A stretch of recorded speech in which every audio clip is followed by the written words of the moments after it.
Thank you, Vishnu, and I'm truly sorry I'm not Sananda. She was very much looking forward to being here, and it's been on our program for many, many weeks now, but unfortunately she was laid low yesterday by a crippling migraine. So I'm sure I can convey all of your sympathies for a quick recovery as she had to cancel her trip. But really, in addition to speaking on her behalf, I feel I can speak on mine too, because though I was meeting Mr. Chamaria for the first time today, I realized in listening to him that I've found my long-lost twin, because he's actually the slightly bigger twin, because everything that he's talking about are things that my wife and I have really wanted to do and are in fact doing on a very much smaller and more modest scale. So I was very, very struck by a number of things he said, because they sounded very much like the things I found myself saying over the years, in particular on the question of the importance of education, where when he speaks of 250 scholarships, the Chandra Tharoor Foundation gives 25 to 30, because that's all we can manage. We're on a much smaller scale. But the idea is the same, to find people who have absolutely no means of continuing their education and giving them an opportunity to do that. And I can tell you there's nothing more gratifying than, for example, one scholarship we gave was to a girl whose father was completely blind. He hadn't been blind, he'd been a painter, but he lost his sight and therefore couldn't paint anymore, and the family had literally zero income. And for her, who was a bright student, to be able to go on and study, this blind gentleman came up to me with tears in his eyes, and ultimately there is no greater satisfaction than being able to give people the empowerment that education alone can give them. But equally, when Mr. Chamaria spoke about the very great importance of keeping girls in school, that's where Sunanda would have leapt up to applaud him, because he's quite right. When there are a lot of studies, the United Nations, the World Bank, Yale University, to name just 3 studies that I have personally seen, that have demonstrated the truth of the dictum that when you educate a boy, you do a good thing, you educate a person, but when you educate a girl, you actually educate a family, transform a community, and ensure the progress of society. There have been studies after studies that have confirmed this. And it's something that I came to the hard way, because I used to be asked very often in my UN days about what one thing can actually help societies to develop. And I would always, that's the kind of question that brings out the most bureaucratic in communicators, because I found myself saying, one thing is never enough. There are so many different things we need to do, and there's infrastructure, and there's education, and there's healthcare. And I was beginning to bore myself with my answer. And then as I kept reading up about these things, I realized, in fact, there is an answer. Because if you have to pick one thing, there is one thing that can actually completely be the closest thing we have to a magic bullet to ensure development. And that one thing is the 2-word mantra, educate girls. Now, what Mr. Chamaria is doing through Akshaya Patra, which is keeping girls in school by feeding them, is a different aspect of what Sunanda and I are trying to do through the Chandra Tharoor Foundation. Because, yes, the food is very important, because midday meals attract the children, attract their parents to send the children, and it's often the main reason why the parents do send the children to school. But for girls, there is an additional challenge, which is that, as Sunanda would have told you, at a certain age, it becomes extremely important for girls to have adequate toilet facilities. And Sunanda, I remember, accompanying me to a prize distribution at a government school in Trivandrum, in Thiruvananthapuram, my constituency, and she wanted to use the facilities, because as usual with the MP, I was running late, and she had been waiting for some time. And the teacher said, no, come to the teachers. And she said, no, I'll use whatever the girls are using. And they were very embarrassed, but when she went to the toilet, she could see why. It was little more than a hole in the wall. But when she went to what the teachers were using, it was not much better. Because in fact, the problem is that even where proper toilets exist, they're very badly maintained, sanitation is dreadful, and it becomes almost impossible to use them. So what happens to girls? Girls, particularly in our government schools, after a certain age, when they must change a few days a month, during the school day, they go to their school and they find there isn't a toilet they can use, or the toilet is only a hole in the wall, or there isn't enough running water, or they have to share the toilet with the boys, or ultimately there is a toilet but it's unusable. And then girls in this situation simply very often go home because they have no choice but to go somewhere. And when they go home, they often don't come back. So this is why, one of the main reasons why the figure that Mr. Chamaria gave for dropout rates in our schools, which shows a higher dropout rate for girls than for boys, is true. And we are doing our society a great disservice by not recognizing the great importance of keeping our children in school, and particularly of keeping our girls in school. This is why what Sananda has been trying to do through the Chandra Tharoor Foundation is to bring in toilets to schools, but toilets that will not become filthy within a few weeks of being installed, which has often happened with the conventional toilets that we have constructed through various means, including through the use of my government-provided MP funds. What she has done instead is she has found a phenomenon called the e-toilet. Now you may wonder, what is an e-toilet? One can't go to the toilet on the World Wide Web. You need a physical place. But the e-toilet is an electronically operated toilet that first of all rations the use of water. It gauges how long you're in the toilet and flushes accordingly. So X number of seconds it'll flush, half a litre, and for a longer time it'll flush a full litre or a litre and a half. So water is saved. And then every certain number of flushes which you can program, let's say every 25 flushes, it will actually self-clean the entire toilet, not just the facility, but the floor around it as well. So you have a hygienic, usable facility, and it is something that has already been introduced to India. I'm sorry to say it's not an Indian design. The one she saw was an Italian design. I believe there is a German model in the market as well. But what happens is they have so far brought them into high-end museums and so on, where people will put a 5 rupee coin to use them. What we want to do is bring them in to our poorest schools, our government schools, to places where people, particularly girls, can't even dream of having these clean facilities. And so what the Chandra Tharoor Foundation is trying to do, and why we're very proud to associate with the excellent work of the Round Table and of Akshaya Patra and so on, is a contribution towards keeping children in school, keeping girls in school, by giving them something that many of us just take for granted, the existence of comfortable toilet facilities in our own schools. So this is the endeavor that she would have spoken to you about, and I'm very proud to represent her and share this message from her to you. We would like to see your support for all this. She's started off, of course, in Kerala, in particular in Thiruvananthapuram, where I am, but she's also going to be active in Kolkata. And I'm proud to announce, I'm sorry that she's not the one announcing it, that she has persuaded Shah Rukh Khan to be her brand ambassador, as it were, for this venture. And I think that Shah Rukh is certainly going to want to bring this idea to Kolkata personally in good time. So there's a tremendous amount happening in this work. And as Mr. Chamaria, in speaking about his efforts, said they started off feeding 1,500 children, and now they're feeding 2 million, or hoping to get to 5 million before too long. We are at the moment starting off with a more modest target of 100 e-toilets in 2 or 3 locations, but we hope that the thing will catch on, and we will have a lot more of these, perhaps one day lakhs of them, in every part of the country. But from small beginnings come bigger objectives, and it is so important. It is so important that we dream, and it's so important that we help the children to dream through their education. So, that wasn't what I was supposed to be here to talk to you about, but I'll put off my Sananda hat now, and I'll turn back to come back to the reason that you all asked me to come and speak to you, to say a few words about India in the 21st century, our opportunities, our challenges. But I also want to say that I'm not going to deliver a lecture to you.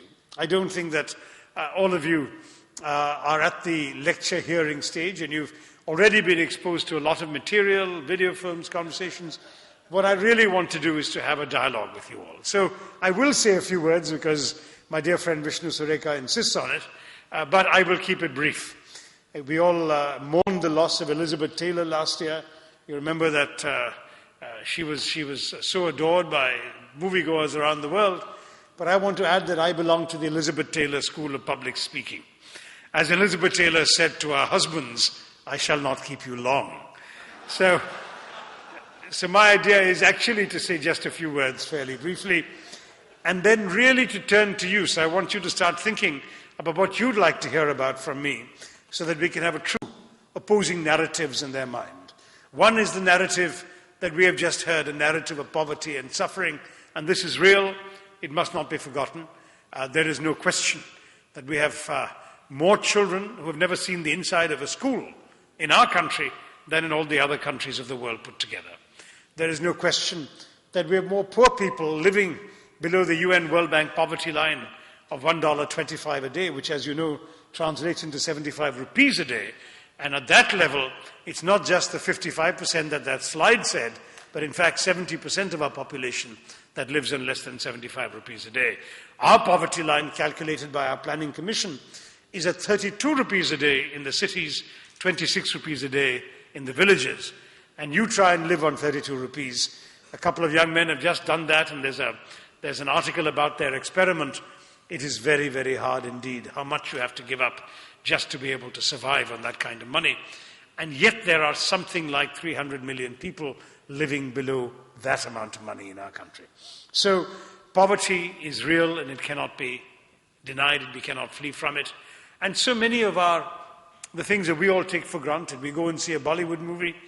We make more films than any other country in the world, 4 times the number of Bollywood movies every year than there are in Hollywood. But do you know that 15 million of our people can't see them because they are blind? And almost all of them are blind for preventable reasons, for reasons to do with deficiency, with the failure to be able to afford the most simple operations that would have given them back their sight. Examples like that. We manufacture AIDS medication for so many countries in the world, generic medication. And yet, in our country, there are, as we know, at least 3.5 million sufferers from AIDS, HIV, who can't afford that medicine because we have no way of giving it to them free, whereas in foreign countries, governments are able to do that.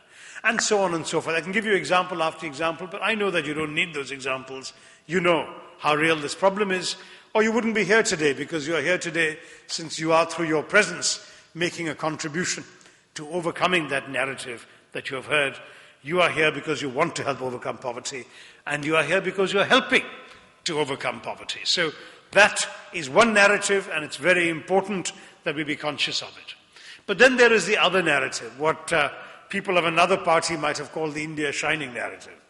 And that is the narrative that speaks of India, triumphant India as a superpower of the 21st century. And I have to say that, there are many elements in that narrative that I like and perhaps contributed to. I'm not particularly one of those who goes around thumping his chest and using the word superpower. In fact, I became slightly notorious last year when I said that, or late in 2010, when I said that we can't call ourselves a superpower when we're still super poor. And the truth is that we are still super poor. We still have enormous internal challenges to overcome, like the ones we've been talking about. But what does this narrative base itself on? It bases itself on, quite rightly perhaps, first of all, on India's extraordinary economic progress. Some of you may not know this, perhaps most of you don't know this, but at the end of next month, according to the International Monetary Fund, India is just about to be declared the 3rd largest economy in the world. Now, how can that be? We all know that the largest is the US, the 2nd largest is China, and the 3rd largest is actually Japan, which is a $4.3 trillion economy, whereas India's is only a $1.3 trillion economy. Not counting all our black money, which we have no idea what the numbers are. But the answer is that there is a calculation known as purchasing power parity, which takes into account, rather than the way in which our Planning Commission did on the poverty figures, which takes into account the actual value of our rupee when we buy something. A dollar in America buys far less than the same dollar converted to 49 rupees in India can buy you. So when we take purchasing power parity into account, or PPP, then India's 1.3 trillion actually works out to 4.06 trillion. And in this fiscal year, ending on the 31st of March, Japan will not grow. They had that terrible earthquake and tsunami, and of course the Fukushima nuclear disaster. They may even have negative growth this year. They may go below 4.3 trillion, whereas our 4.06 will grow at the very least by 7%, 6.9% is what our government is projecting when the numbers are in. So we will, in fact, overtake Japan in this fiscal year, and we will become the third largest economy in the world. So that is a very important responsibility as well as a triumph. It shows that we have become a major player in the world. But at the same time, it also means that we have been able to move up in a very significant way up the ladder of the world's nations, but also move up in our ability to overcome the problems that our people are facing. Look, for example, at the way in which we got to that extraordinary figure. You know that the world has been going through a global economic recession for the last 3 years, almost 4 years now, since late 2008. And you also know that during that time, many countries have been having major setbacks in their economies. There is almost no significant economy in the world, with the exception of China, which didn't have at least 1 quarter of negative economic growth. But for us in India, our worst quarter was at something like 6.2%. We never actually went down. And why was that? 4 good reasons. The first is our Reserve Bank had very conservative, sensible economic policies.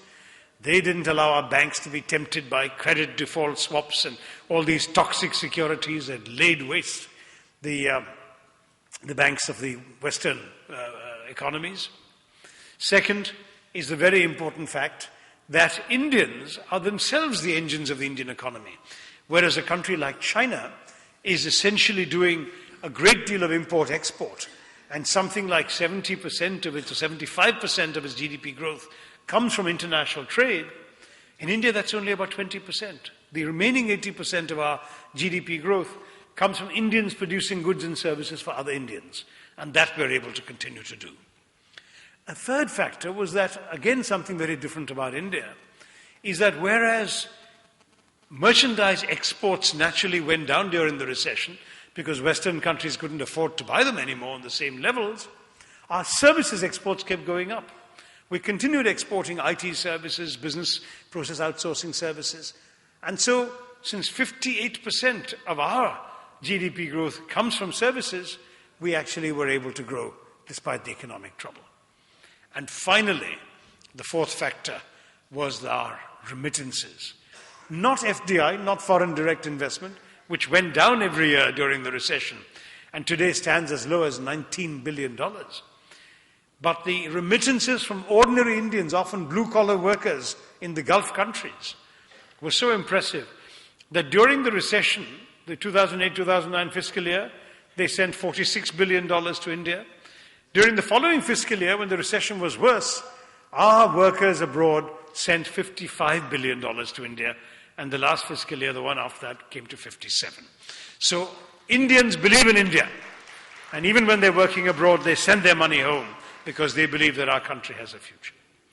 I was just telling an interviewer today that there is a Gallup poll that has demonstrated that Indians are technically the most optimistic country in the world, because a larger percentage of Indians, particularly young Indians, say that they believe their future, their tomorrow, will be better than their parents' yesterday. And that faith in the future is what I think we in India can be so proud of. One of the elements in that faith in the future, Vishnu has already mentioned in his introduction, which is what we can call the demographic dividend. The fact that 65% of our population is under 35, the fact that 100 million young people are going to be entering the workforce in the next decade, all of this means that for the next 30 years, we should have a youthful, dynamic, working-age population at a time when the rest of the world, including China, is aging. But there is a catch, and the catch is that this productive workforce will only be able to produce if we can educate them or train them, and if we can grow our economy in such a way that our economy offers them opportunities that they're able to seize to be able to make a productive contribution to our country. That's so important. You already heard about education, so fundamentally vital. But where the classic sort of high school, college education doesn't work for some children, we have to offer them vocational training. Look at our culture. A carpenter is a son of a carpenter, a plumber is a son of a plumber. The only way they learn is by learning from a father. Whereas in a country like ours, it is a crying shame that with so many young able-bodied people around, we actually have a shortage of masons for our building sites. We have a shortage of trained, qualified professionals in all these vocations that are so indispensable to building India of tomorrow. And therefore, we need to create vocational training institutions across the country that will train masons and carpenters and plumbers, even if their fathers were not masons and carpenters and plumbers. And to be able to do that, we would need to invest. We need to have the political will, but also the resources to invest in this everywhere, so that in every district there is at least one, if not more, well-supplied, well-equipped, hands-on training providing vocational training institutes. So with that and with education, we can do well, provided again we also allow our economy to grow. We don't stifle it through hartals and bandhs and political opposition of various sorts, but we move forward in a constructive way to creating opportunities so that people can actually work to improve their own lives and create a better future for their children. This is the challenge facing us. Then the demographic dividend will truly be a huge demographic success for us. But if we fail, if we don't get that right, the alternative is something that I first saw as a teenager in Calcutta in the late 60s and early 70s. The alternative is Naxalism. 165 of our districts today, of our 602 districts, are today affected to greater or lesser degree by Maoist violence. Now, I'm not saying that every one of those districts is consumed by violence. The government counts every district where there's even been one incident. But what is happening with these Maoists? Very often these are young men, tribal young men, who feel that they have no opportunities in our society, in our economy. They don't have the qualifications to get any jobs. And so they feel they have nothing to lose by picking up the gun, because they have no stake in the future of India, because it's not their future. They have nothing to gain from it. That's a terrible feeling. And if we want to end the phenomenon of Maoism, if we want to end the danger of misguided ideologues from the educated classes going off and persuading young people that their future lies by picking up a gun, then we need to be able to provide better, more widespread education and vocational training throughout our country so that our young people will not go that way. I can assure you that you don't need to be a very profound student of history to realize that in every country in the world, there is nothing more dangerous than unemployed young men. And we must make sure that we provide employment to our young people and that we equip them through our education to be able to seize that employment. If we do that, I genuinely believe the future for our country is very bright. Because genuine progress has been made. I know it's fashionable in certain circles in Kolkata to say that the rich have become richer and the poor have become poorer. That is simply not true. Yes, the rich have become richer. We cannot deny that. 20 years of economic liberalization have freed the creative energies of the Indian people, and those who have been able to take advantage of them have certainly prospered. But that is something we should be proud of, not ashamed of. So the rich have become richer. But I'm not just talking about our per capita going up. We all know that if Mukesh Ambani walked into this room right now, our per capita income would immediately increase. But if Mukesh Ambani walks out again, none of us would feel any fatter in our wallets. And we would not be left any more wealthy. So it's not just per capita income. It is the fact that Planning Commission studies have established that every year for the last 10 years, in fact 12 years, we have pulled about 1% of our population out from below the poverty line. And that, in a country our size, is about 10 million people who are no longer poor. That is a grounds for hope. Yes, last year the figure was down to 0.78%. That's still about 10 million people, since we're now about 1.2 billion. But I'm just saying that 10 million people a year coming out of poverty is something we can be proud of and we should work for. I mean, one of the challenges facing someone like Mr. Chamaria, one of the challenges facing people like my wife Sunanda and the young people of the round table is the cynicism of ordinary Indians who say, what hope is there? It'll be a drop in a bucket. The problems are so immense. You're wrong. The problems of yesterday are being solved today. And your assistance and your faith will ensure that these problems are solved for tomorrow. That those who are poor today need not remain poor tomorrow. That is the hope that we must work for. You know, my old boss, Kofi Annan, when he was Secretary General of the United Nations, used to love telling a story about a hen and a pig discussing the world's problems. And the hen said to the pig, you know, we have all these problems in the world, why don't we do something to solve them? And the pig said, we're only a hen and a pig, what can we do to solve them? And the hen said, look, why don't we just break down these problems, take them one by one, and together we can solve them. Pig said, tell me how. So the hen said, look, take hunger, for example. I produce the eggs and you produce the bacon, and between us we can get hunger licked. So the pig thinks for a minute, kicks up his hind trotter and says, aha, so you'll produce the eggs and I'll produce the bacon, huh? So yours is a contribution, mine is total commitment. But I just want to assure you that the foundations represented here today are not asking you to be the pigs in that story. All they're asking for is a contribution, because we all have things that we are doing through our normal life, our working lives, to contribute to the betterment of our society. Even by being good at our own profession, we are actually helping India. A good accountant, a good lawyer, a good executive, a good clerk, a good student, as long as you do well what you're supposed to be doing well, you are helping the country. Don't get me wrong. But an additional contribution to help those who are not in a position to help themselves is what these organizations are seeking. And I hope that after this evening, you will leave here sensitized to the great importance of moving in that direction. Now, what else do I foresee for India? I do foresee for India in the 21st century a serious amount of progress in pulling people out of poverty. We've got 3 revolutions we can talk about already. There's been a green revolution. You all know about that in food grain production. Perhaps the time has come for a second green revolution, since many of the old techniques are now wearing out, but we've got that. There's actually been a white revolution in milk production. You all know the story of Anand Dairy and how it spread across the country, and there is now self-sufficiency in milk in our country, which wasn't the case in the 1950s. And there has also been a blue revolution in the development of our fisheries. But the benefits of these 3 revolutions have not yet reached the people at the bottom of our society. And the truth is that whether we speak of 9% or 8% or 7% growth, the purpose of that growth has to be targeting the 25% of our population who are frankly at the moment beyond the reach of all the efforts of our government and of our society to pull them up into a positive direction. Now, I'm not going to spend the entire talk being gloomy, though I'm not gloomy, as you know. I'm very upbeat, and I feel that we must recognize the gloom in order to dispel it.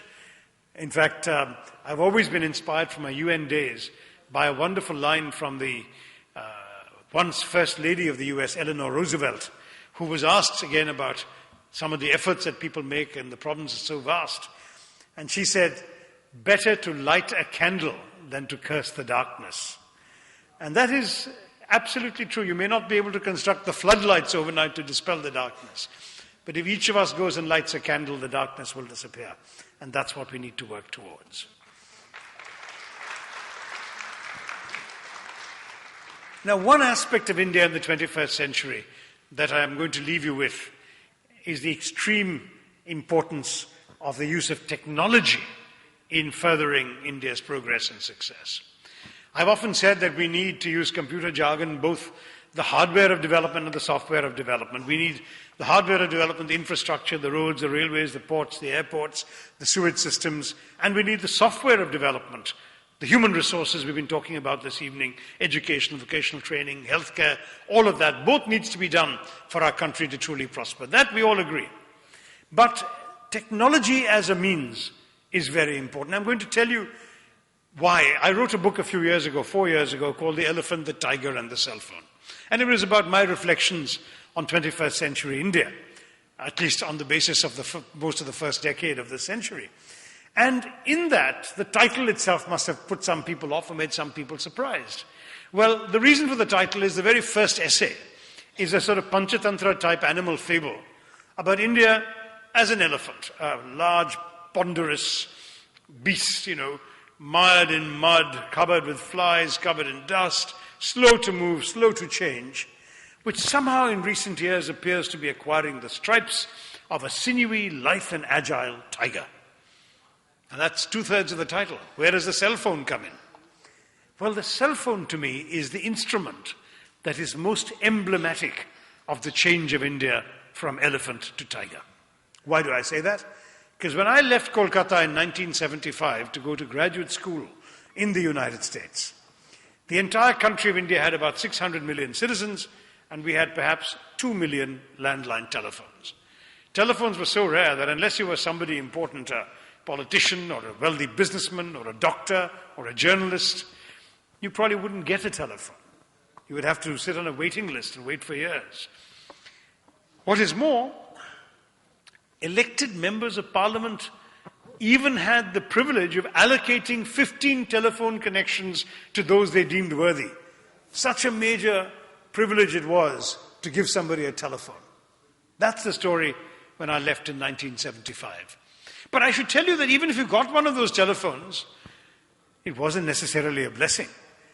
In Calcutta in the late 1960s, I remember the telephone sat in the front hall of our apartment, and we would walk past it every morning and conduct a very special ritual, which was to lift up the receiver and see if there was a dial tone.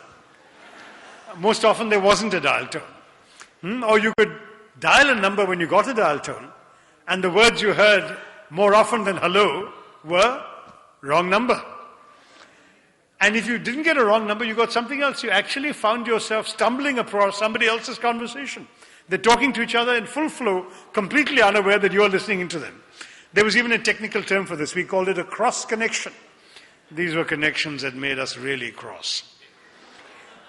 Then if you wanted to call another city, let's say from Kolkata you wanted to call Delhi, you would have to book something called a trunk call and sit by the phone all day waiting for the phone to ring. Because if it rang and you didn't answer it, you'd go back to the bottom of the queue and wait another 8-10 hours for your trunk call to come. Or you could pay 8 times the going rate for something called a lightning call. But in those days, even lightning struck very slowly in India, and the lightning call took about half an hour to come, rather than the 8 hours of the trunk calls. I mean, so woeful was the service of this public sector monopoly, that when a member of parliament stood up as late as 1984 to complain about it in parliament, our then communications minister replied in a lordly manner that telephones are a luxury, that communications are a luxury in a developing country, not a right, that the government had no obligation to provide better service, and that the honourable member was not happy with his telephone, could he please return it, since there was an 8-year-long waiting list for that inadequate instrument. Then you fast forward to when I wrote my book in 2007. When I finished the book in 2007, April, I had just been able to record with great pride that that month, India had broken the world record for new telephone sales, establishing telephone connections by selling 7 million mobile phone SIM cards in the month of April 2007, which at that point was more telephone connections than had been made by any country in any one month in the entire history of global communications. So I wrote that and I sent it off to the press, and the book got printed and bound and arrived in all good bookstores in December of 2007, and by that time the figure was already out of date, because India had broken its old world record 3 times that year, and by December we had sold 8.3 million cell phones. The blessed book is still in print because people keep reading it, so it hasn't yet been revised. It's now in its 12th hardback printing, and the figures are completely out of date. In 2008 we crossed 10 million cell phones. By 2009 the 15 million barrier was reached, and in the last 3 months of 2010 India sold 20 million SIM cards, mobile phone SIM cards, each of those months. In other words, in 1 month, we were selling 10 times the number of phone connections than the entire country had when I, as a 19-year-old, went off to study in America. What a transformation. But even more important than the numbers. It is not just a question of numbers. Numbers are fine. We're now the second largest telephone market in the world. We've overtaken the United States. There are something like 850 million SIM cards in existence in our country, about 625 million individual subscribers. So the only market in the world that's larger than us is China, but we're growing faster, so we might even overtake them. So all the numbers are there. But much more significant is who is carrying these mobile phones. As you all know, those of you who have been driven here by a driver or have one at work, you know that he's carrying a mobile phone and you didn't give it to him. He can afford to have one himself. What is more, it's not just drivers who are sitting in air-conditioned cars. Go to the side streets of Delhi, where we have the wonderful istriwalas, chap with a wooden cart that looks like it was devised in the 16th century, on which rests a coal-fired steam iron that looks like it was invented in the 17th century, but in his pocket he'll have a 21st century instrument, a mobile phone. Because most of the calling plans in our country, the incoming calls are free, so it costs him nothing to get a call telling him which apartment or house to come to collect a sari or a shirt to be ironed. In Kerala, I was visiting the country farm of a friend of mine, about 20 kilometers away from any place you'd consider urban. It was a hot day. So he said, hey, would you like some coconut water, some daab, some nariyal pani? And I said, sure, what better, more refreshing drink can you drink on a hot day in a hot part of India? So he pulled out his mobile phone, dialed a number, and a voice said, I'm up here. And right on top of the nearest coconut tree, with his lungi tied around his knees, a hatchet in one hand and a mobile phone in the other, was a local toddy tapper who brought down a coconut for us to drink. Fishermen in Kerala are now carrying mobile phones out to sea. First of all, there are programs on GPS that tell them where to fish, where the best shoals of fish are available. The government is supporting these programs, as well as some private agencies. And then when they catch their fish and they come back close to the coast, they basically dial the market towns up and down the coast to see where they'll get the best price for the fish they've just caught. And then they steer their boat to that town. Forget Kerala, anywhere in India, including very much in West Bengal, just 5 years ago, or maximum 10 years ago, ask yourself, what would a farmer do after the harvest? He would harvest his crop, then either he would go or he would send an able-bodied male relative, maybe an 8-year-old, 10-year-old boy, walking 10, 12 kilometers in the hot sun to the nearest market town to find out if the market was open, to find out if the crop he had harvested could be sold at that mandi, to find out what price he would fetch, what the competition was. Then this young boy would walk again 10, 12 kilometers back in the hot sun to the farm. Then they would load their cart and head off to market. Half a day's back-breaking labor, which is now solved by 1 2-minute phone call. In other words, technology in India today is not the preserve of the elite. My dear friends from the CPM, so dearly beloved in Bengal and Kerala, who opposed the introduction of mobile phones to India, saying that mobile phones are a plaything for the rich and they should be banned in India. Those same CPM netas all have mobile phones, but more important, the fact remains that these mobile phones are empowering the underclass in ways that 45 years of talking about socialism never did. That is the transformation that we're seeing in our country today. So technology is very much a key to the future of India in the 21st century. We've talked about opportunities, we've talked about challenges, but let me talk about something that truly gives hope. It's the way in which technology has helped the poor through the mobile phones, where illiterate people are now no longer having to find somebody to write a letter for them to their families because they can now speak to them and hear their voices themselves in the village. When that kind of thing is happening, you know the country is moving forward. Today, if you go and Google the phrase frugal innovation, the first 20 stories you get will all be about India. Because we have, through our famous jugaad, our ability to improvise on a shoestring, we have started creating innovations that the rest of the world is beginning to notice. Our country has invented an electrocardiogram that is 1/20th the cost of cardiogram machines in the world and produces the same quality results. We have introduced all sorts of frugal innovations of a number of technologies, cheap refrigeration, as you know, the cheapest small vehicle in the world, the Tata Nano. All of these things have come out of Indian brains thinking, how can we economically strip away unnecessary layers of expense by re-engineering these things and actually creating the capacity to be able to improve our country for the better in this way. And in this way, technology is working. In fact, I was asked by the University of Toronto in Canada to inaugurate something called their India Innovation Institute. Can you imagine? Foreigners are now studying Indian innovation on their campuses. And that is where our future lies. Today, there are already, for companies like GE and Philips, there are more researchers in their Indian offices than there are in their parent offices in America or Europe.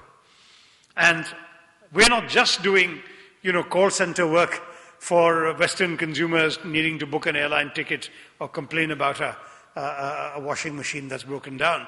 That kind of work is going on, but we also have Indians sitting doing extremely sophisticated work, devising airline wings for Boeing. We have people sitting around doing constructive work in a number of sophisticated areas of cutting-edge research, biotech, for example.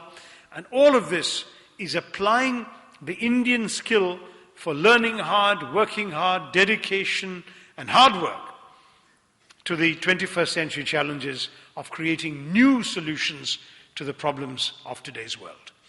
And that, I think, is what gives me the greatest amount of hope, the feeling that we will use not just the symbols of the bullock cart, the cycle, all these symbols that our parties are using in their elections. We will be using something that no election commission symbol has: our brains, our faith in technology, our innate mathematical skill, and our own hard work to build and create the India of tomorrow.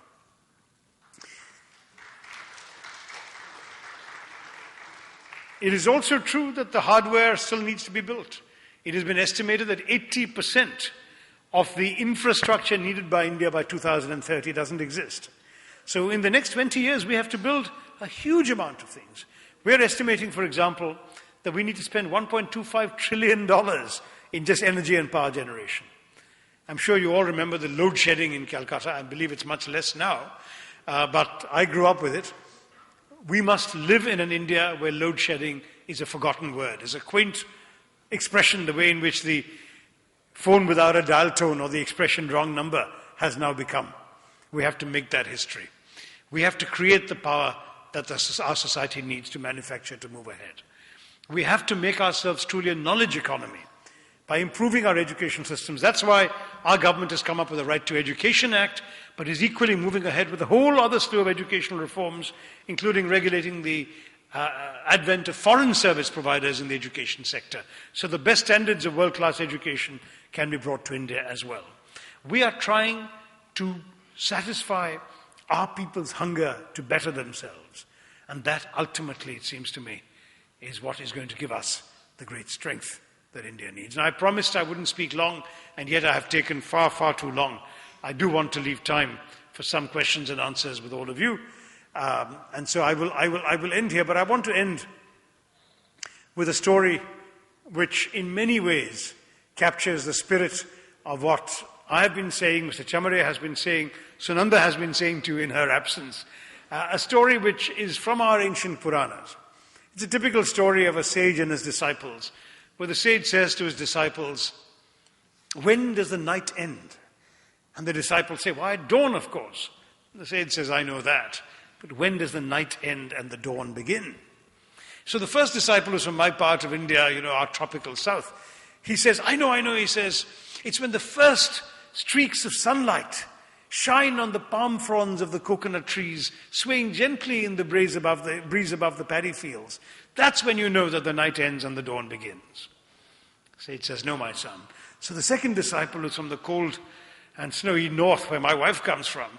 She says, I know. It's when the first shafts of sunlight glint off the snow and ice on the mountain tops of the Himalayas. That is when the night ends and the dawn begins. The sage says, "No, my son. No, my daughter." He says, "It is when you are able to hold the hand of a child in the darkness, when you are able to bring him out from the shadows and give him the light to read, to think, to dream for himself. That is when the night ends and the dawn begins."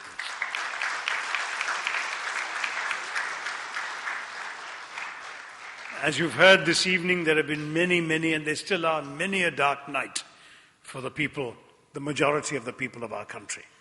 But I hope I've given you enough reasons to hope that together we can work to ensure that we will give them and all of us a brighter dawn in the 21st century. Thank you for listening to me, and Jai Hind.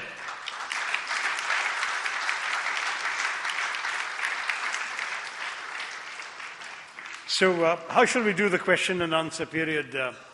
Vishnu, are you going to have a handheld mic in the audience? Yeah, ladies and gentlemen, we have volunteers with mics in all corners. Excellent. We would request to make it a real interaction to please raise your hands. There's no mic. And you can ask your queries. Yeah, behind you, please. So if you'll raise your hands, and I'll ask Vishnu to pick the people to ask the questions. Vishnu? All right, there's already somebody with a mic, so you start. On hello. a lighter note, I was thinking I'll ask you a different question. Do you think in the 21st century, India has actually lost its sense of humor? I'm asking this, of course, in your tweets on the... Yes, exactly, the sense of humor. Actually, I wrote in my book, Elephant, Tiger and the Cell Phone, you'll find an essay. Okay.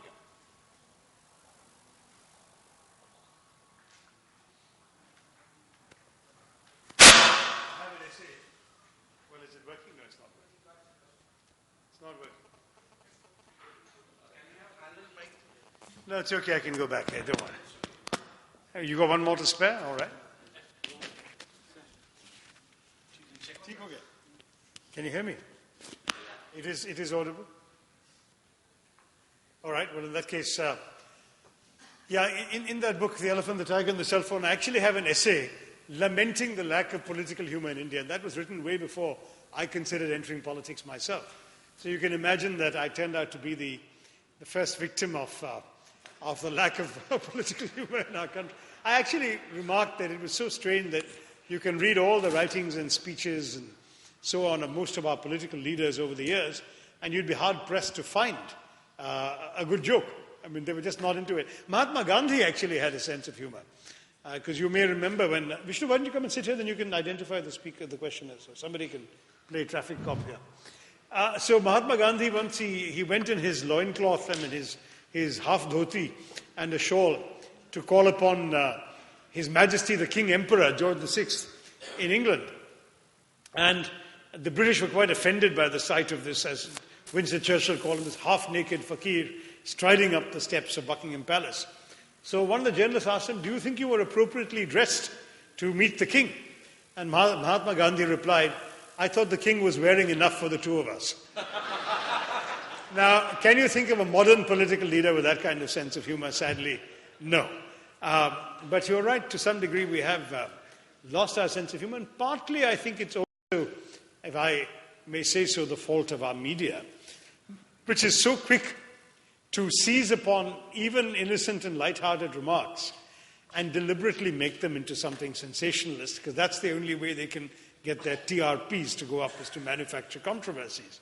And so you find that that episode that you were referring to, when a journalist asked me during our austerity drive, "So, Mr. Minister, next time you travel, will you travel cattle class?"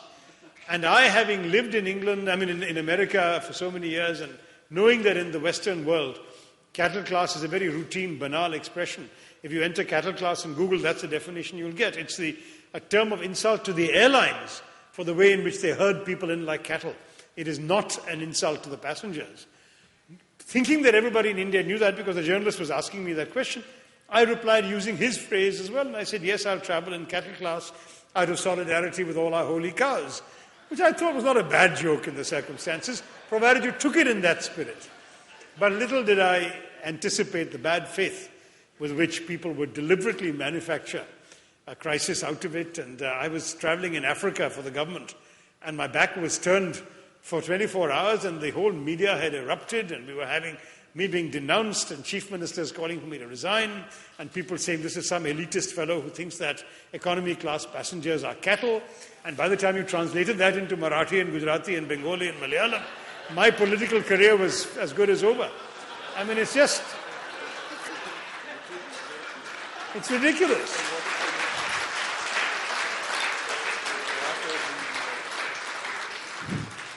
Can I? Yes. Yes. Who has the second question? Yes. Right. Thank you for this wonderful evening and erudite talk and giving us hope for the future. I just wanted to ask you, we have all addressed and we are very convinced that underprivileged children needs to be taken care of, and that is the future. My question to you is, and I give you the liberty not to answer it because it's a sensitive question, how do we tackle underprivileged politicians and leaders who are going to shape the future of the 21st century India?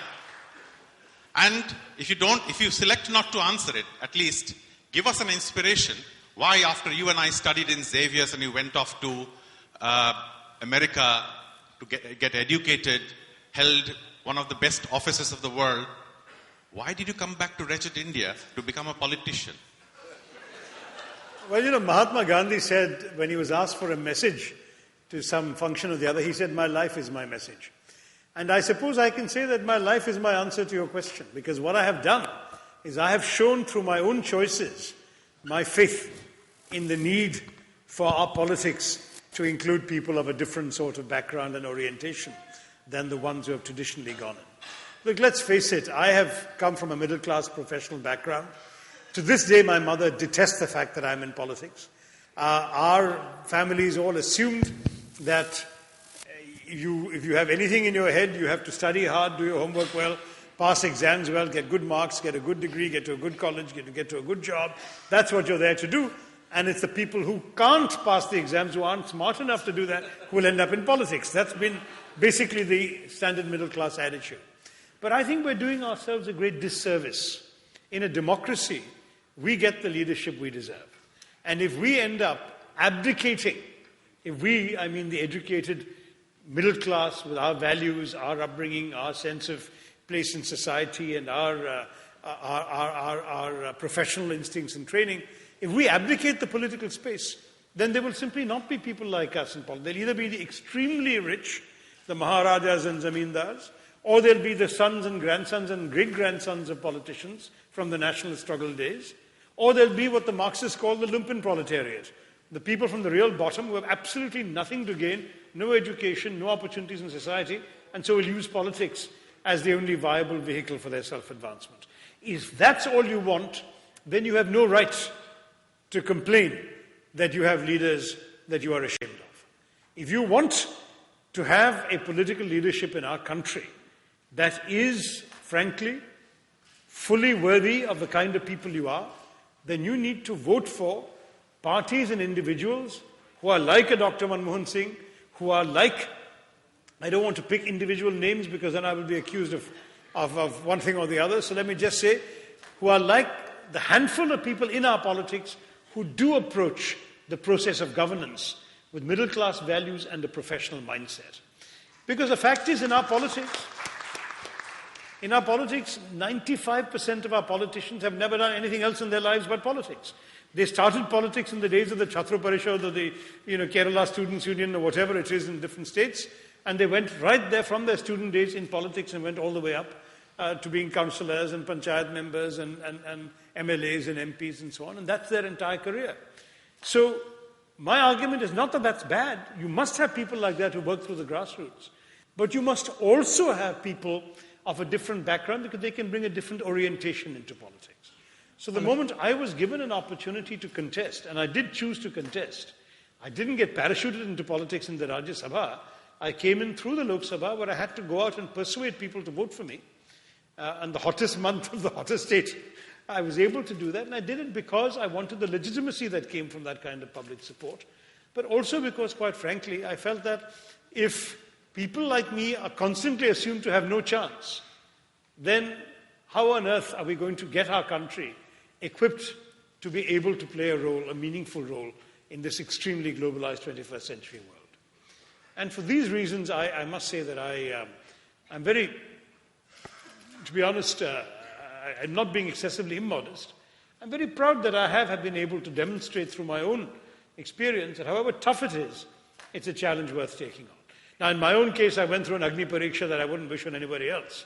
I've suffered a great deal from my efforts, but that was also because I became a little too visible for my own good. And there are, it used to be said in the days of the French Foreign Legion that the first head that sticks itself above the parapet is the one that will be shot off first. So pioneers are usually the ones who get into trouble. And I was a bit of a pioneer in coming in from my sort of background with no relative ever in politics, and somebody who was coming in from a different mindset, and what is worse, having lived abroad for 3/4 of his life, to come in and actually seek to bring my orientation and my mindset into the governmental process was a risk. I'm proud that others who are younger than me, and perhaps may have even less to lose than I had when I came here, will be willing to take on the same challenges, and that we will gradually see that an educated, increasingly middle-class India, McKinsey says by 2025, 525 million Indians will be middle class, I hope that an educated and increasingly middle-class India will create an educated and increasingly middle-class political base as well.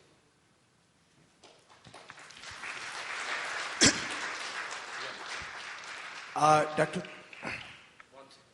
Yes, so sir. Vishnu is going to pick people from front and back and middle and left and right. Yeah. The one in the front now.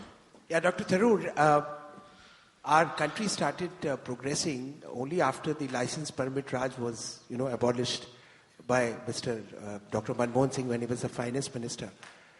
Now, the major problem today in our education area is it is a highly regulated, and we still have the worst kind of license permit Raj in the education. Recently, the UGC has put a condition that in a cities like Calcutta or Bombay or Delhi, to have a college which is affiliated to university, you need to have at least 3 acres of land. Now, 3 acres of land in Calcutta city will cost you not less than something around 300-400 crores. Now, and you get only 60 students who can start. Now, tell me, 300 crores, 60 students, how much fees can you charge to justify this kind of investment?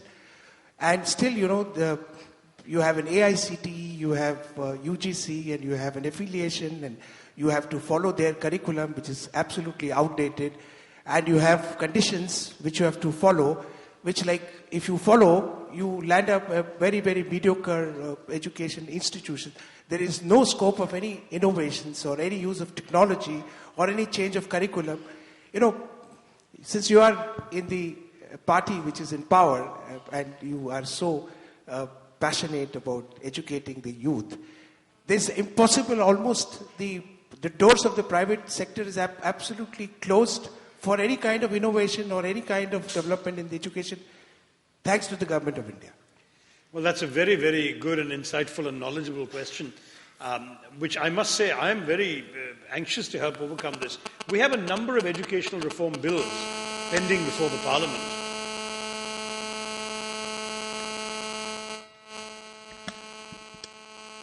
We have a number of education reform bills pending before the Parliament. If you don't mind listening to that whining while I'm talking. I have both my mobiles are off. So, couldn't we? After Anna Hazare taught us about the Maun Vrat, I always put my mobiles in Anna Hazare mode. But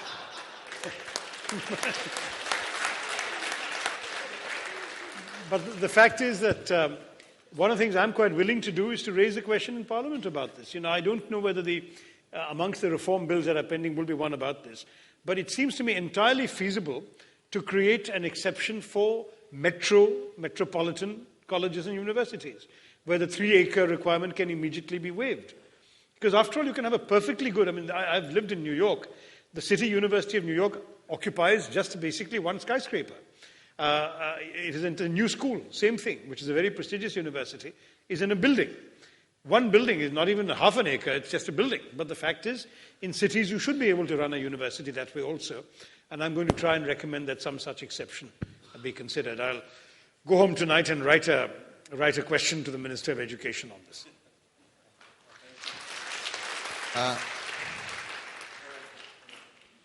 Sir, you spoke about the excellent purchase parity and how it is going to take India to the 3rd largest economy of the world. At the same time, sir, you spoke about the need to eradicate ourselves from super poverty to become a superpower. So what is your vision of India? Is it going to be a rich country of poor people or poor country of rich people? I hope it will be a rich country of adequate income people. Let me put it this way. We probably are right now a rich country of poor people, in the sense that the riches, including the natural resources of this land, are vast. The human resources of this land are vast, and yet, as I said, 70% of our population lives below the UN World Bank poverty line of $1.25 a day. So there is no question that we are today a rich country of poor people. But if we can manage the riches of our country better, if we can gear them along the ways that I have discussed and described to you in my remarks, I don't see why we couldn't lift the people at the bottom of the pyramid, to use that expression of C.K. Prahlad's, up above the poverty line. We're never going to, no country in the world is purely a country of rich people. America isn't a country of rich people. There are a lot of rich people, but as you've seen from the recent Occupy Wall Street movement, the 1% of the population is considered rich and the rest consider themselves to be middle class or lower middle class.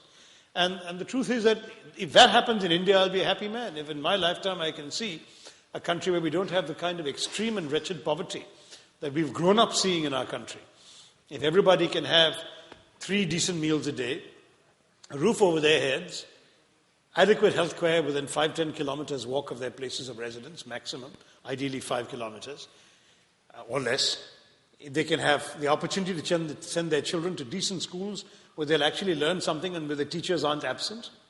And if after that they can get jobs in an economy that is growing and thriving enough to offer them these jobs, if all of that is possible, then I frankly don't care whether we're rich or poor. I think we'll be happy.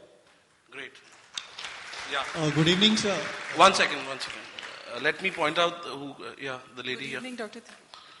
What I wanted to ask was, like we are talking about India being about to become a third super economic power and all that, and we are painting such rosy pictures about India's economy, but in the UN list of Human Development Index, we have slipped 134th.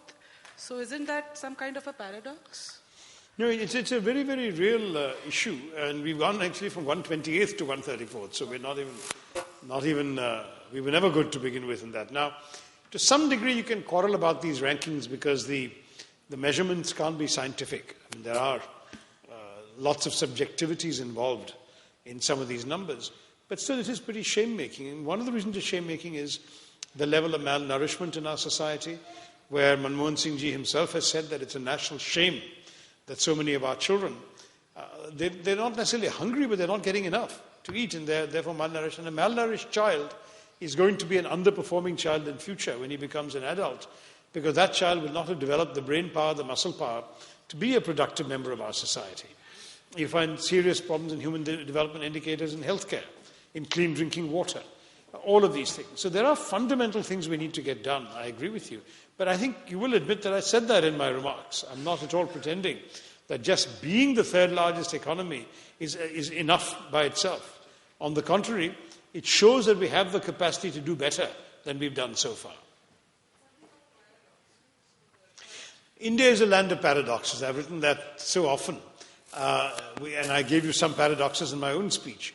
But I think that in some ways, one of the paradoxes that both captures the nature of our country and hope is a paradox of a photograph that went around the internet during the last Kumbh Mela, when it was a photograph of a sadhu, a completely naked sadhu, by the way, and right out of Hollywood Central casting. He had a scraggly hair, ash on his forehead, Rudraksha mala around his neck, wispy beard around his chin, completely bare torso. For all the world, a picture of timeless otherworldliness. The guy without a single material possession, completely bare, and so on. But in this photograph, this naked sadhu was chatting away on a mobile phone.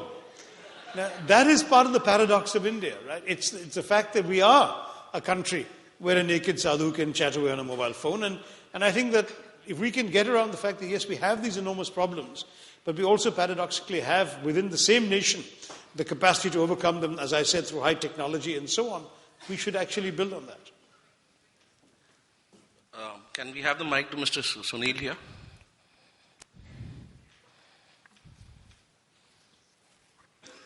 And Vishnu, in all fairness, we should also have the mic going to the back of the room. Now we'll spread it across properly. Yeah. So one here, one, we move diagonal. Yeah. Sir, if you look at the last 6 to 9 months, do you really feel that with the kind of happening, what the judiciary and the media is doing? Okay, we'll have a question now, this left. In the meantime, I would like to welcome Mr. Bhutia, Mrs. Khitan and Mrs. Roy. Thank you. So on the international level, India has managed to make a number of strategic partners in terms of, the relations with the USA. But even now, the dream to obtain a permanent seat in the UNSC remains pretty far-fetched. You having been in the United Nations for over 30 years, do you see this dream succeeding in the next few years? Also, with passing years, the importance of the United Nations is coming down. So what do you think? There are a number of reforms that are being spoken about that the United Nations needs, but none of them have actually come into action till now. So what are your views on it? What a smart young girl. Thank you for that question. On the question of the permanent seat, that's, I'm afraid, a rather long and complicated answer, but very simply, it's the whole question of Security Council reform has become like a malady with a bunch of doctors gathered around a patient, and they all agree on the diagnosis, but they can't agree on the prescription. And everyone agrees that the Security Council reflects the geopolitical realities of 1945 and not of today. To give you just a couple of examples, when the UN was established, the Security Council was a grand total of 11 members out of a total UN membership of just 51 countries. Today it's 15 members out of 193 countries. We've gone from 22% of the members being on the Council to fewer than 8%. Then if you look at another factor, Europe, with 5% of the world's population, today has 33% of the seats in the Council. In those days, there were much more than 5% of the population, the members of the UN. Or if you look at the fact that the permanent members are all countries that claim to have won the Second World War. But how can you today, in 2012, justify anything on the grounds of a war they happened to have won 67 years ago? And so on and so forth. So you can see that the problem of the Security Council's composition is definitely one that most people will not disagree with. But if you then have to find a solution to it, that's when the challenge comes up. That's the problem of the prescription. Because to change that, you need to amend the UN Charter. The UN Charter requires a 2/3 majority in the General Assembly, 128 countries, and then that has to be ratified, and in most countries ratification is a parliamentary procedure. So it has to be approved by the parliaments of 2/3 of the world's countries, including those of all 5 permanent members. In other words, you want a formula that is simultaneously acceptable to 2/3 of the world and is not unacceptable to the 5 countries whose powers you're actually trying to dilute. You understand? So it's a very, very difficult formula to find, and so far, every such formula has been very elusive because the countries that hope to benefit from council reform, like India, they all want it, but those who feel they won't benefit, they're quite strongly opposed to it. In our country, you know perfectly well that Pakistan is going around saying over our dead body that India should have it. And frankly, some of the other Asian countries like Indonesia and so on are also not particularly happy with India stealing a march on them and getting such a status. In Africa, there's no agreement about who should get it between the oldest civilization, Egypt, the largest democracy, Nigeria, and the largest economy, South Africa. Or in Latin America, you've got Brazil, which is analogous to India in terms of its place in the Latin American region versus our place in the subcontinent. But all the countries of the region speak Spanish. Brazil is a Portuguese-speaking country. And countries like Mexico and Argentina don't wish to yield this honor to Brazil. So just identifying the countries, and even in Europe, you know, there was talk of Germany and Japan getting it. At that point, the Italian foreign minister of the day said, what's all this talk about Germany and Japan? After all, we lost the war too. So even in Europe, there is a disagreement about how to go ahead with this. So I'm afraid it looks like it's going to be a very, very long process. And my worry is that the longer it takes, the second part of your question comes into being. The UN looks less and less relevant. And if tomorrow, let's say the British or the French veto something that's happening in Southern Africa, and South Africa is not present, or something happening in our subcontinent and we're not there, will we respect such a veto? We may disagree, or we may not agree with such an action. And the credibility and clout of the Security Council will suffer in the process. There are always other bodies that can fill the vacuum, like the G20 and so on. So I would urge the countries that are currently blocking Security Council reform to rethink their opposition and try and make it happen so that we in India can answer the question differently when young, bright people like you ask it. But I wouldn't put any bets on it happening in the immediately foreseeable future. Yeah, before the youngster asks the next question, I'll interrupt here. This Ladies lady, and gentlemen. Lady has a continuation of the previous question. Dr. Tharoor, whether we get a seat on the UN Security Council or not? Would it really make a difference? Probably yes and no is the answer. Yes, in the sense that it would first of all be an acknowledgement of India's stature in the world. It is to some degree a matter of pride that you are one of the handful of countries deemed to be so indispensable to the effectiveness and success of the world body that you are given a permanent seat on the Security Council. So it's that level of stature. If you look at 1945, these were the 5 big countries in the world. And everyone saw that they were special enough and different enough that they couldn't imagine the UN without those countries. And so they didn't even have to be elected. They were there permanently. Today, if you were to invent a UN today and ask who are the countries you can't imagine the UN without, we think we are worthy of being one of those countries. So in that sense, India should be a country that is on the Security Council. It's a recognition of our stature, and it's a recognition of our ability to contribute to the global resolution of problems and disputes and so on. But on the other hand, you can say it won't make much of a difference in that whatever India is or will be, it can be or cannot be whether it's a member of that club or any other club. And right now, we are a temporary member, a 2-year member, an elected member, a non-permanent member of the Council right now. And though we've been quite active on the Council, one can't really say that what we've done or haven't done has made a very major difference. It is more a question of India as a responsible 21st century state of a certain size, a certain amount of economic clout, a certain amount of heft in the world, wanting to say, yes, we are prepared to play such a role. Ladies and gentlemen, I wanted to interrupt here.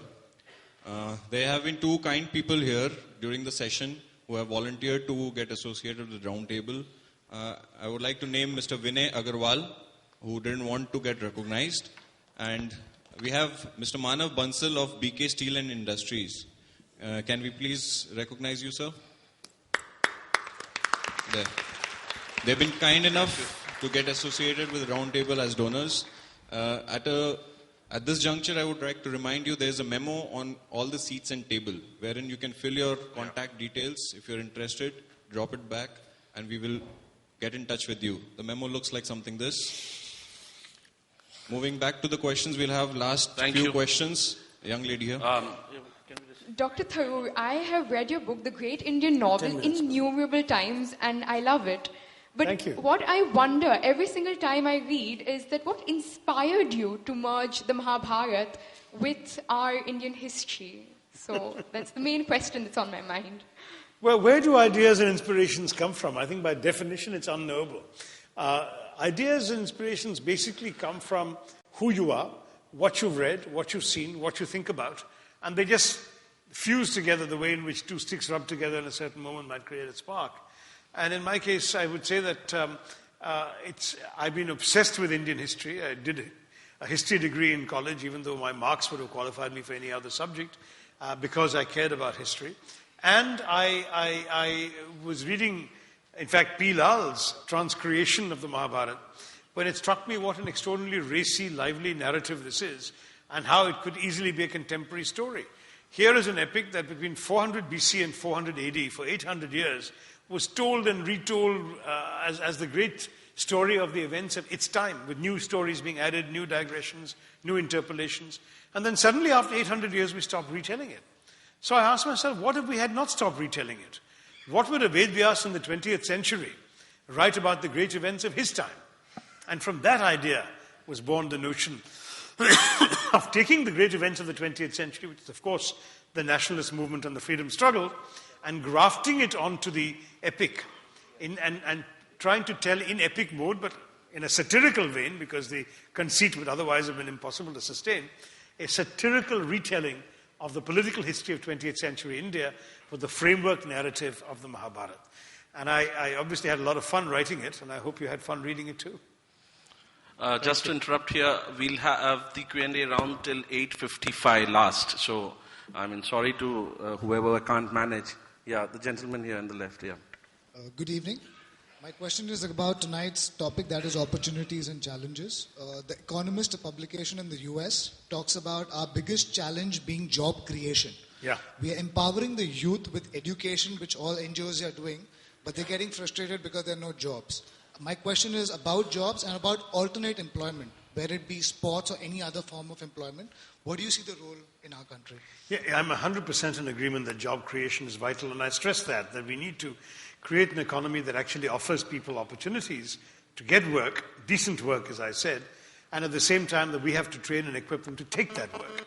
It's ironic that people claim there are no jobs, and yet I meet employers every day who tell me they can't find labor for the things they need. There are people running textile mills, carpet factories, all sorts of things, who simply cannot get labor, and they're paying significant money. In Kerala, the land of coconuts, you cannot find a coconut picker. There are jobs available that people are unwilling to do or are no longer trained to do. And this is where the mismatch between training, In other words, between employability and the availability of employment, that mismatch has to be overcome. And I'm not sure, frankly, that our National Skills Development Corporation, which is a government body, is doing that well enough just yet. I'm hoping they will. We have to try and get there. But this, to me, is the vital answer. We also have to look very frankly at our labor laws, which right now are written to protect those who already have jobs, rather than provide incentives for others to come in and invest in ways that will create new jobs. So all of these have to be attended to. But if we don't do that, you're quite right, it's a very, very major danger. It's almost last 2 or 3 questions. Yeah, the gentleman here in the white. Good evening, sir. I want to talk about a few of the legislations, either which are already law or are pending in front of the Parliament, like the NREGA, the Food Security Act, the Land Acquisition Bill. The way I see it is they are stifling wealth creation and ultimately, they're going to stifle poverty reduction, poverty alleviation, as you might put it. What are your views on these laws or legislations which are either there or pending? Each one would have a different impact, but I certainly would not agree with you that something like the Mahatma Gandhi National Rural Employment Guarantee Act is stifling wealth creation. What it's actually done is it has created wealth in the hands of people who never had it before. I agree that because it's implemented in each state differently, that the implementation is uneven and that in some cases perhaps it hasn't worked as well. But I can tell you in Kerala, I've spoken to women working in projects under this. And the fact that, for those of you who don't know what we're talking about, it's a scheme under which every family below the poverty line in rural India is entitled for one member to get 100 days of paid employment from the government without any questions asked, whatever their qualifications are. And that has actually pumped a lot of money into the hands of people who wouldn't have it. I met a woman, for example, who had a handicapped daughter. And she was saying that that daughter of hers would have had to be given to an orphanage were it not for the fact that the government had given her this work and she now had the money to be able to afford to look after the child at home. Tremendously moving stories like that. Now, you've got that kind of thing, and at the same time, what you're doing is you're putting money in the hands of people who didn't have money before, so you're increasing the purchasing power of rural India. To some degree, that has contributed to food inflation, but at least it means people can buy what they want and not just get handouts. On top of that, people who have money in their hands should actually be helping our economy grow, because they are able to spend that money buying goods and services that people like you can manufacture and produce for them. So I don't see this as stifling wealth creation at all. I actually see it as an engine for actually improving wealth creation. And I think that some of the economists have been a bit too conventional in their criticism, because they've looked at fiscal deficit and that kind of issues. That the government is spending money that it should actually be using to pay down the debt. It's increasing its current account deficit. That's the sort of criticism. No one can truly say it's stifling wealth creation because the evidence is to the contrary. And even where people are not spending the money, it's going into bank accounts and the banks can use it to grow the economy. That the government no longer pays the money in cash to a contractor.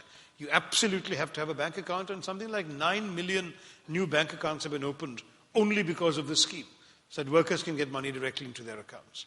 So it's actually, this scheme has worked, in my view, rather well, unevenly implemented across different parts of India, but in places where it has been implemented well, it's transformed lives for the better, and in a way that can transform our society for the better too.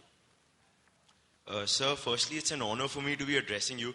So my question to you is that do you feel that in the 21st century, when we talk about business, truth and complete honesty in business transactions are words of a bygone era, or do they stand true in today's world too? Actually, I think they stand truer in today's world, young man, because in the old days, people were able to get away with much more cutting of corners and fudging the books. Today, we live in a much more transparent world. There's much greater accountability. There are many more ways of checking on how companies, for example, are behaving. One of the reasons the Satyam thing broke, or the Enron's shell game was exposed, is because today shareholders, auditors, and the media have far more access to information about what corporations are actually doing. So truth and honesty in business is actually going up today because the risks of not being truthful and honest are much greater than they used to be. Transparency, the internet, the mass media, the increasing openness of democracy, all of this has made it much more difficult and dangerous to be dishonest. So I believe it's a good time to promote and push honesty in the corporate world. Friends, lots of interesting questions, lots of interesting answers. We are taking the last question. Sir, I was told to ask you a fitting last question. So pardon my forthrightedness and also... Forthright last question is a good answer. And apologies to any friends from Portugal in the audience. But can I ask you, when can we expect Dr. Shashi Tharoor to become the next Foreign Minister of India? You should be asking somebody else that question. Because since I can't appoint myself to that or any other position, you have to ask those who are in a position to appoint. But frankly, I don't think that that's particularly likely. You've seen our political system has its own logic and its own way of doing things. And I think that at this stage, I've got to be focused on being the best member of parliament I can possibly be. And I'm very proud to inform you that I became, last December, the first Indian MP to issue a half-term report to his constituents. I thought many students have to issue half-term reports, so I said, let me do that. And I listed over a dozen pages the headlines of everything that I had done for the constituency, what I had tried and failed, what I had accomplished, and of course, half a page of that was what I had done for the country as minister as well. And I did try and say to the public, hold me accountable, and I will keep updating these reports so that you would know what it is I believe I've done with the trust that you've placed in me through your votes. So that is something of an example I hope I can set. The party has given me the opportunity to make a major contribution in a number of parliamentary debates. I led our Treasury benches on the annual debate on foreign policy. I spoke as the second speaker from my side on the Lokpal bill. I spoke on the black money debate. I've had a number of opportunities to contribute to the national conversation in Parliament on important issues. So I feel that I'm making a contribution in my own way. And certainly, I hope that if I plug away at it long enough, I'll get an opportunity to make a contribution in other ways as well. But thank you for asking. Thank you. For the other questions, I would just like to say, as we all know, Dr. Tharoor has written many books which are on sale outside at the bookstall. No, I didn't mean that, Rohit. What I meant was you can have the books purchased.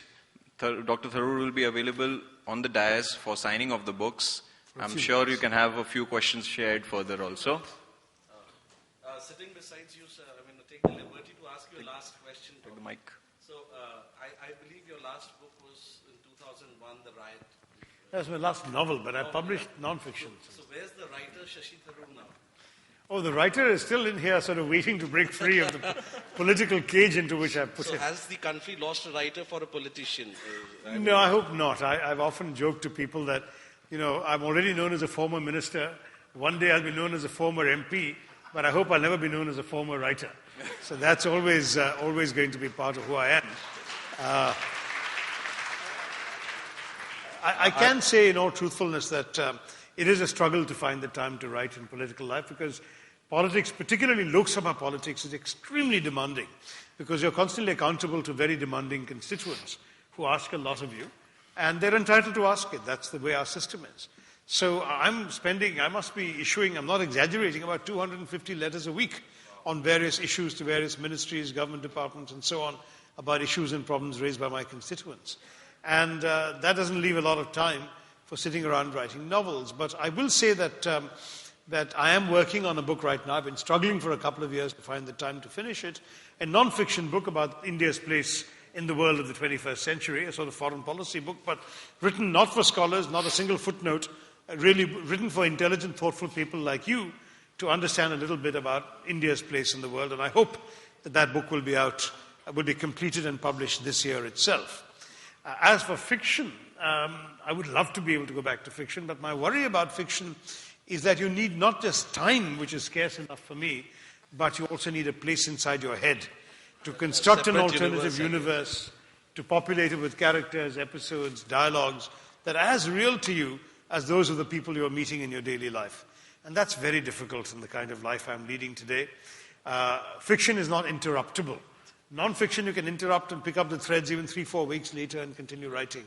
With fiction, if you put your pen down or your keyboard down and go off and do something completely unrelated, then the truth is that by the time you come back to it, the illusion you've created for yourself and for your reader is shattered. So fiction has been a challenge. It'll take a really hard-working effort to carve out daily time to inhabit another world. So we'll see when the next novel will come out. I've got 3 novel ideas bubbling away at the back of my head. But at least a non-fiction book I hope to promise you all in 2012. Great.